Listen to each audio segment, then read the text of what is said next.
सीतापुर गांव में रहती थी एक चुड़ैल, लेकिन इस बात से गांव के लोग अनजान थे। जब तक पूरे गांव की एक एक औरत के गहने मेरे पास नहीं आ जाते, मैं इस गांव को छोड़कर नहीं जाऊंगी, चाहे इसके लिए मुझे लोगों को गायब ही क्यों ना करना पड़े। दूसरी तरफ गांव की औरतें बात कर रही थी।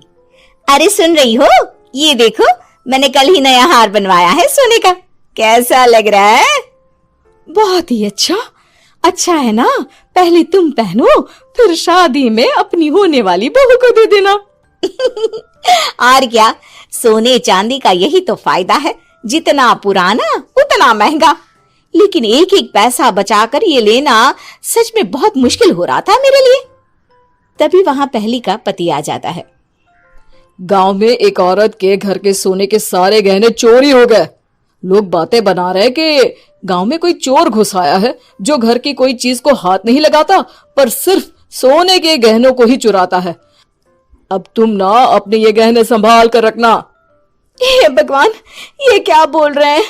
ये तो वही बात हो गई कि गांव बसाने ही और लुटेरे पहले आ गए। दूसरी तरफ गांव के ही एक घर में रंजना रहती थी। उसके पति का गांव में चाउमीन का ठेला था। एक दिन उसके घर में एक औरत आती है। अरे रंजना, तू गांव में नहीं है तो सोचा तुम्हें बता दूं। गांव में बात चल रही है कि गांव में एक चोर घुस आया है जो घरों के सोने के गहने चुरा लेता है। अरे मैं तो सिर्फ ये कान की छोटी सी बाली ही सोने की पहनती हूँ, बाकी गहने तो मैंने गांव के बैंक में लाकर रखे हैं। ये क्या होता है? ना बाबा ना, हमारे गांव की औरतें तो गहने अपने पास ही रखती है। जब कहीं जाना हो तो बस अलमारी से गहने निकालो और पहन लो। दूसरी तरफ एक औरत हाथ में टोटके वाली छोटी सी गुड़िया लेकर घर में चली आती है। अरे कोई है? घर की औरत है क्या?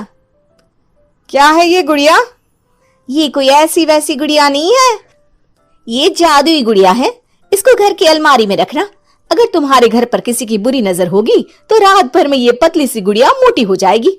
मैं कल आकर ये गुड़िया ले जाऊंगी और तुम्हारे घर की सारी बुरी नजर छूट जाएगी, समझी? अरे वाह, ये तो बहुत कमाल की गुड़िया है, दे दो। कितने की है एक?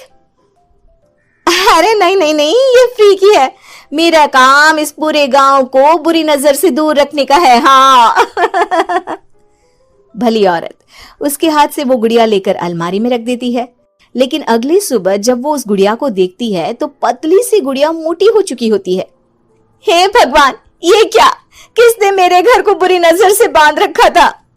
तभी वो गुड़िया वाली भी आ जाती है। मैंने कहा था ना, घर पर बहुत ज्यादा बुरी नजर है। लाओ, ये गुड़िया मुझे दे दो। औरत वो गुड़िया उठाकर उसे दे देती है। गुड़िया हाथ में आते ही वो औरत उसे लेकर सीधे गांव के बाहर की खाली हवेली में चली जाती है और साधारण औरत से चुड़ैल बन जाती है।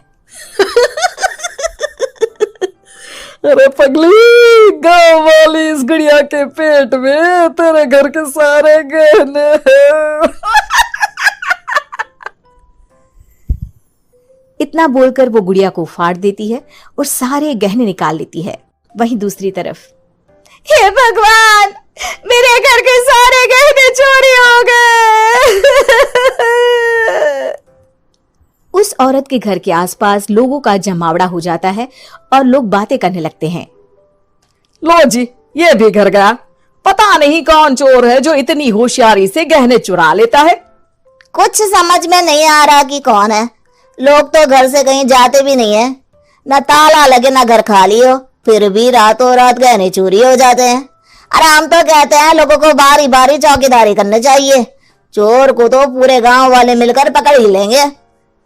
लोग बारी बारी घरों की चौकीदारी भी करते हैं, लेकिन चोरी होने का सिलसिला रुकता ही नहीं। फिर एक दिन रंजना के पड़ोस से भी रोने की आवाज आती है। अरे आज ही घर की बुरी नजर उतरी और आज ही सारे गहने भी चोरी हो गए। कैसी बुरी नजर? क्या हुआ था? तभी वहां उस औरत का पति भी आ जाता है जिसके घर में गहनों की चोरी हुई थी। हाँ, मेरी बीवी ने भी किसी गुड़िया को घर में बुरी नजर उतारने के लिए रखा था, लेकिन अगले दिन गहने चोरी हो गए। अब रंजना को कुछ कुछ बात समझ में आ जाती है।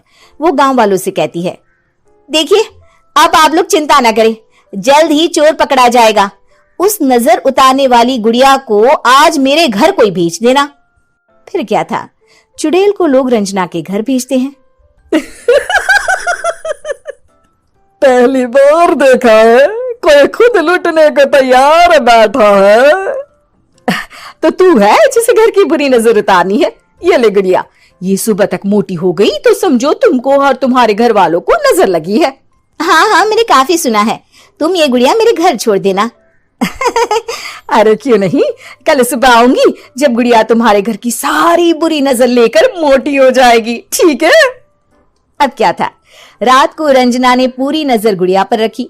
वो अपने पति और गांव के कुछ लोगों को घर की खिड़की से घर के अंदर नजर रखने को कह देती है, और फिर जो नजारा सब देखते हैं वो हैरान करने वाला होता है।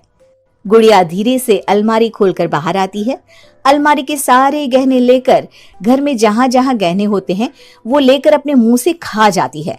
वो जितने गहने खाती उतनी ही मोटी हो जाती और फिर अलमारी में बंद हो जाती है। गांव वाले डर के मारे वहीं बेहोश हो जाते हैं। लेकिन सुबह जब वो औरत गुड़िया लेने आती है, रंजना उसका सामना करती है। ये देखो, गुड़िया कितनी मोटी हो गई है, लगता है मेरे घर में बहुत लोगों की नजर लगी है।